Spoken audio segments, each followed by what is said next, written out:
જેમ જેમ 2024ની ચૂંટણી નજીક આવી રહી છે તેમ તેમ ગુજરાતના રાજકારણમાં ઉથલપાથલ મચી રહી છે.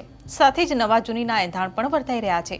ખાસ કરીને ભરૂચનું જે રાજકારણ છે તે ડામાડોળ થઈ રહ્યું છે અને આ બધાની વચ્ચે મુમતાઝ પટેલ ભરૂચ સીટના રાજકારણને લઈને ટોપ ચર્ચામાં છે. શું છે સમગ્ર મામલો અને આવું શા માટે કહી રહ્યા છે જાણીશું આ વિડીયોમાં. નમસ્કાર, હું હિરલ પરમાર અને આપ જોઈ રહ્યા છો નિર્ભય ન્યૂઝ. એક તરફ ચૈતર વસાવાનું અરવિંદ કેજરીવાલે નામ જાહેર કરતાની સાથે જ ભરૂચ સીટને લઈને કોંગ્રેસને વાંધો પડ્યો અને ગઠબંધન પર સવાલો ઉઠ્યા. તેવામાં મુમતાઝ પટેલે એક ટ્વીટ કરીને આ વિવાદને વેગ આપ્યો કે બધા જ કાર્યકર્તાઓનો એક જ સૂર કે ભરૂચ સીટ પરથી કોંગ્રેસનો ઉમેદવાર લડશે. મુમતાઝ પટેલે પણ ક્લિયર કર્યું કે તે ભરૂચ સીટ પરથી લોકસભા લડવાના મૂડમાં છે. તે પણ ચૂંટણીને લઈને કેમ્પેનિંગ કરી રહ્યા છે. બીજી બાજુ ચૈતર વસાવા માટે પણ ઘરે ઘરે કેમ્પેનિંગ કરવામાં આવી રહ્યું છે ચૈતર વસાવાને સાંસદ બનાવવા માટે.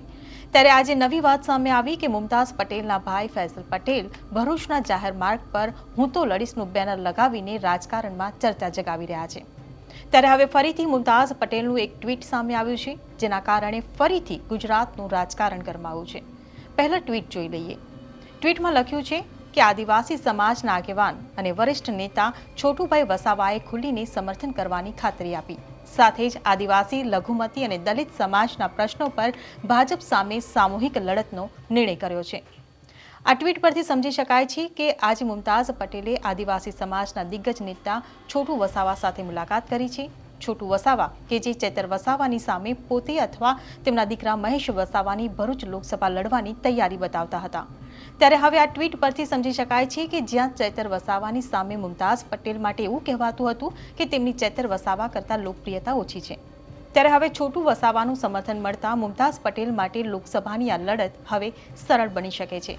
ત્યારે આ બધાની વચ્ચે હવે ચૈતર વસાવાની મુશ્કેલી પણ વધવાની છે કારણ કે છોટુ વસાવાનું પણ આદિવાસીઓમાં એક મોટું વર્ચસ્વ છે.